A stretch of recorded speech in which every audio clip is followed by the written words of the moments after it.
podcast de Candace Owens agora é o número 1 do mundo. Não só em Israel, América ou Europa, mas no mundo inteiro. Ela é a número 1. E nós temos que admitir que ela é muito boa no que faz, porque ela é mesmo. Ela é fantástica. Eu tenho que dizer que o vídeo que vamos analisar hoje, onde ela foi absolutamente destruída por essa pessoa que a entrevistou, eu não sei quem é essa mulher, mas ela foi mega incrível. Ela não se conteve e colocou a Candace no lugar dela. Foi incrível.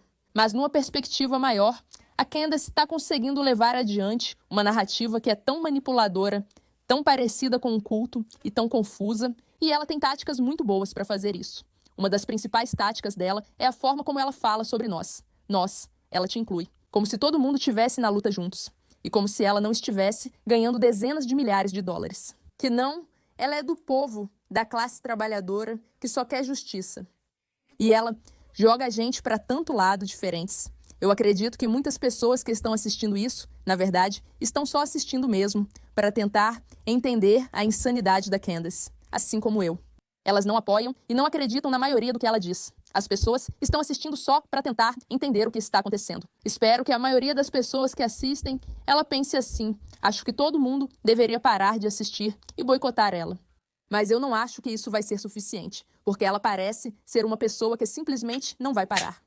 No último vídeo dela, ela estava chamando as pessoas, dizendo que qualquer um que tentar processar ela vai divulgar e contar para o mundo inteiro. E ela está criando esse tipo de ambiente em que as pessoas ficam muito, muito inseguras sobre como responder. E ela está fazendo tudo isso em nome e para defender a honra do Charlie Kirk. Obviamente, ela já disse coisas no passado, tipo, se Erika pedir para ela parar, ela vai parar. E na entrevista da Erika com a Jessie Watson essa semana, que foi muito triste e comovente, ela disse, sabe, eu realmente gostaria que as pessoas tivessem um pouco de compaixão. Ela claramente estava falando com a Candace, e ela ouve e reage meio que dizendo assim, todo mundo deveria ter compaixão mesmo. E daí, ela continuou o assunto tropeçando e indo para o rio abaixo. Mesmo que ela tenha sugerido que Erika poderia estar envolvida no assassinato de Charlie Kirk, mas ela também já afirmou que várias pessoas diferentes estavam envolvidas. E como ela disse isso? Bom, ela nunca disse essas palavras diretamente. Erika Kirk atirou em Charlie, porque seria um erro, e ela é muito manipuladora e inteligente para isso. Ela disse, vocês sabem, a liderança do Turning Point USA, lembrando que a Erika é a chefe, tá? Falando que eles sabiam que estão encobrindo e não agem como deveriam. Ela sugeriu várias vezes que a Erika está completamente envolvida. Mas também a gente já sabe, e é óbvio agora, que a Candace era super apaixonada pelo Charlie, e ela odeia a Erika por ter roubado o Charlie dela. Essa é a minha teoria, nessa. Já vimos ela criar várias teorias da conspiração. Mas por que trago todas essas teorias diferentes? Porque nessa entrevista que vamos ver, essa mulher vai para cima e confronta ela sobre isso. Mas, recentemente, a gente viu a Candace alegando que foram os Mormons, que foi o Trump, alegando que o governo está publicando e escondendo tudo de propósito, alegando que foram os judeus, que foi Israel. Tipo, no episódio mais recente dela, acho que ela disse algo como, você sabia desse fato, mega fato aqui?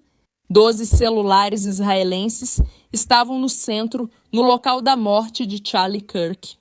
E o FBI está fazendo de tudo para tentar encobrir isso.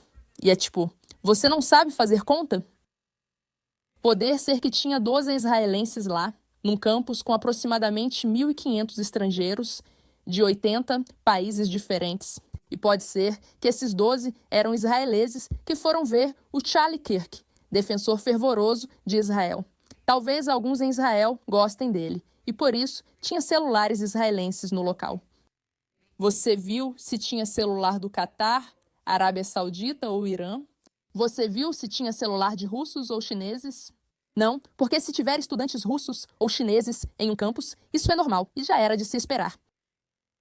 Não é grande coisa, não é um grande fato ou algo chocante, mas é assim que ela faz as coisas.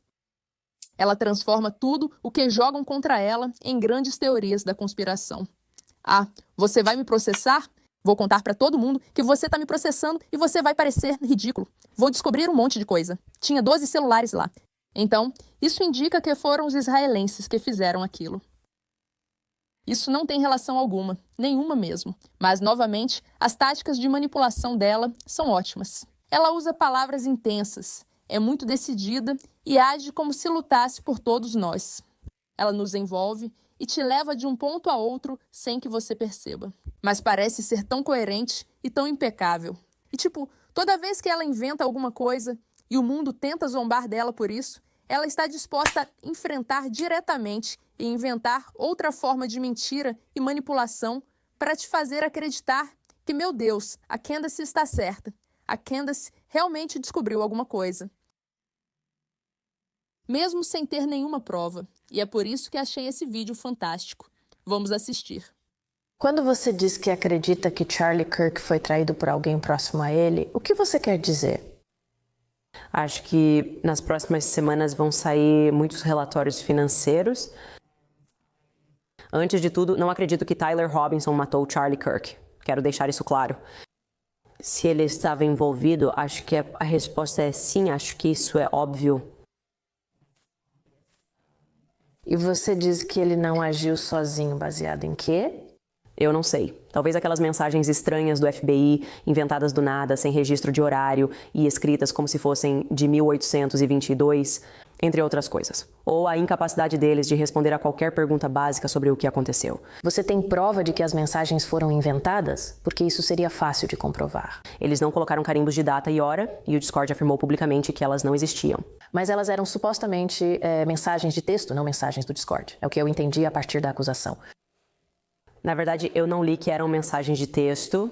A acusação fala em mensagens de texto. O que seria? Os federais ficam no computador digitando assim e tal? É isso mesmo. Os federais inventaram as mensagens de texto.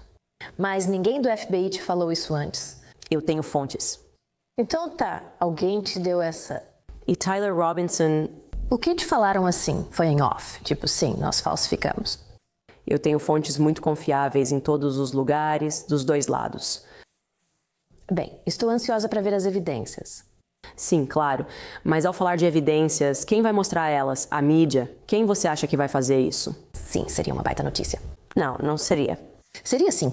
Não seria. Se eu tivesse provas de que o FBI falsificou aquelas mensagens, isso seria uma grande notícia. Sinto que vivemos em um mundo pós-Epstein, onde sabemos como histórias são abafadas e... Você viu isso? Você acabou de ver o que eu vi, onde essa mulher está atacando absolutamente tudo. Ai, como eu ia adorar debater com a Candace. Só sentar e dizer, ok, prova, só mostra a prova. Vai, mostra a prova. Não sei se vocês viram, essa aqui é surreal. Ela mostra provas de que Charlie Kirk odiava Ben Shapiro com mensagens supostamente reais, mas que na verdade são de antes. Da Candace ver, dela trabalhar para o Ben. Então ela fala sobre como o Ben está tentando controlar ela e tal. E aí ela continua. A Candace inventa essas declarações malucas. Até mesmo nesse vídeo, tá? Vamos só ver isso por um segundo. No vídeo, ela diz: isso deve ter sido inventado. Essas mensagens não podem ser reais. Ela não apresenta provas disso.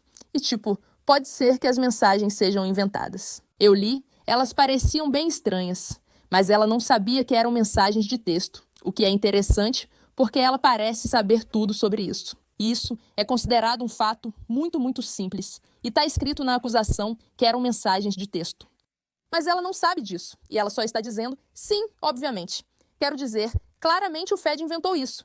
E onde estão as fontes? Eu tenho muitas fontes. Então tá. E não, isso não seria uma notícia grande. É claro que seria uma notícia grande se os federais estivessem encobrindo o Tyler. Claro que seria uma notícia daquelas. Ai, mas você não sabe? Nós vivemos em um mundo Jeffrey Epstein, onde tudo é encoberto. Ela não diz nada concreto aqui. Não tem nenhuma evidência. A jornalista, essa mulher, que acredito ter sido totalmente subestimada pela Candace, porque a Candace está acostumada a ficar em seu quarto dizendo essas coisas e gerando burburinho ao redor. Ela não esperava ser confrontada, mas ela foi. A mulher disse, tá, onde estão as provas então? Seria uma grande notícia. Eu acho que seria uma grande notícia. Eu sei que seria uma notícia incrível de divulgar. Não, eles não iam deixar eu divulgar isso. Candace? Candace. Ai, Candace. Minha querida Candace, é o seguinte. Sentar sozinha em um quarto e falar sobre as coisas, como faço, permite que você diga o que quiser. E ninguém realmente te contradiz. Posso te dizer com certeza que eu quase nunca leio os comentários nos meus vídeos, porque alguns são muito legais, o que eu agradeço, e outros nem tanto. Com o tempo, eu percebi que não vale a pena me envolver nisso. Quando acho que errei em um vídeo, eu vou lá e reviso os comentários para entender o que eu perdi ou informações adicionais, mas geralmente eu não leio os comentários. A Candace poderia postar esses vídeos e desaparecer dentro de casa, sem ter ideia da confusão que está acontecendo. Agora, eu não acho que é isso que está acontecendo, porque eu acho que ela gosta de chamar atenção. E ela com certeza está acompanhando tudo o que falam sobre ela na internet, porque ela simplesmente adora isso. Mas vamos supor que, para o bem dela, que ela se dê bem inventando essas declarações e dizendo essas coisas malucas, graças à equipe incrível dela, que cria os roteiros e as histórias interessantes. E é isso, sem consequências. Mas quando ela dá uma entrevista, ela é destruída. Essa entrevista é tão humilhante e ela provavelmente vai responder isso no próximo episódio dela, dizendo algo como: aparentemente tem gente por aí que acha que eu fui destruída, como se a gente não soubesse que o FBI inventou aquilo. E que se eu tentasse divulgar essa história, o pessoal do Jeffrey Epstein iria me calar. Isso, e que eram mensagens de texto. E ela vai ignorar o fato de que essa mulher está interrogando ela de forma precisa, como uma jornalista, fazendo um trabalho muito, muito bom. E Candace não chega nem aos pés. Ela não chega. Ela só está sentada ali. Por isso, ela dá entrevistas para pessoas como Dave Smith, que a bajulam, pois ter Candace Owens no programa é importante, e não para quem poderia confrontar ela. Ela lidera os podcasts mundiais por ser mestre na manipulação. E, honestamente, eu fico surpresa que alguém tão manipulador assim, que sabe que está inventando coisas descaradamente e criando essa história incrível e mega intrigante, não consegue se sair bem numa entrevista de verdade. Mas eu não acho que ela imaginou que a entrevistadora teria coragem ou a ousadia de realmente pressionar ela. Porque é a grande Candace Owens, e essa ruiva desconhecida de lábios vermelhos não vai enfrentar ela. Não, ela vai ficar um pouco assustada. Mas aquela entrevistadora fez isso bem plena. É importante lembrar que a Candace, com seu grande público, pode inventar, manipular e influenciar pessoas como uma seita para fazer elas acreditarem em certas coisas. Mas quando você realmente testa ela, quando você realmente coloca alguém na frente dela que não tem medo, ela falha. Ela foi muito mal naquela entrevista, porque no final das contas, emoções, sonhos e sentimentos, eu não sei, mas eu sei. Suspeitas, acusações apontando dedos em 1 milhão de direções diferentes de pessoas que poderiam ter potencialmente matado Charlie Kirk. Não apontando dedos, tipo pro Nick Fuentes, que está disputando a posição com todas as forças e que poderia potencialmente ter um motivo. Não, não, não. Ela não fala disso. Ela só fala sobre os judeus, israelenses, mormons ou qualquer um que possa virar um inimigo. Talvez tenha sido o cara de óculos que... Não sei se vocês viram isso. Eu deveria ter mostrado, mas esse é um tweet maravilhoso dela. Ela mostrou a foto desse sujeito suspeito e perguntou: por que ninguém interrogou ele? E ele respondeu ao tweet dela, que viralizou bastante. Ele disse: ei, gente, desculpa, eu sou só um cara normal que anda por aí, parecendo meio estranho no campus. É uma coisa que eu e meus amigos fazemos. Desculpa decepcionar, mas ela tá soltando fogo para todos os lados. E ninguém consegue acompanhar. E todo mundo fica tipo: uau, olha a Candace. Bom, vamos olhar para a Candace então. Vamos observar quando ela sentar na frente de alguém que tem coragem de expor todas as falhas. E a Candace só ficar gaguejando, tentando se explicar, dizendo: bom, você sabe, o Jeffrey Epstein encobriu isso. Obrigada pela sua atenção.